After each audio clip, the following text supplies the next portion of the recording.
આજે આપણા માટે રાષ્ટ્રીય પર્વ કહેવાય તો મતદાન આથી શરૂ છે.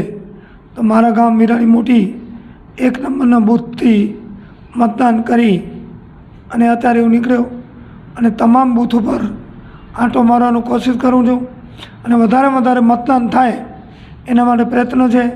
ગરમી ઘણી છે એટલે સવારથી જ પહેલાં વહેલેથી જ આપણે થોડી ખાંખત રાખીએ તો વધારે મતદાન થાય એના માટે પ્રયત્ન છે.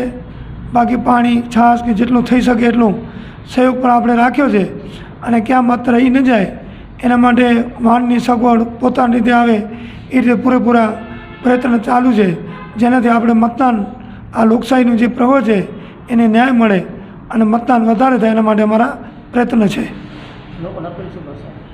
લોકોને એક જ અપીલ છે કે ભાઈ આપણો એક લોકશાહીનો જે આપણો હક છે, આપણો જો હોય ખાસ તો મત દેવાનો, તો એ મત આપવો જ જોઈએ. કોઈ પણ રીતે મત ગમે એમ કરી ટાઈમ કાઢી અને મત આપી જાય એવું તમામ લોકોને હું અપેક્ષા રાખું છું અને અપીલ કરું છું.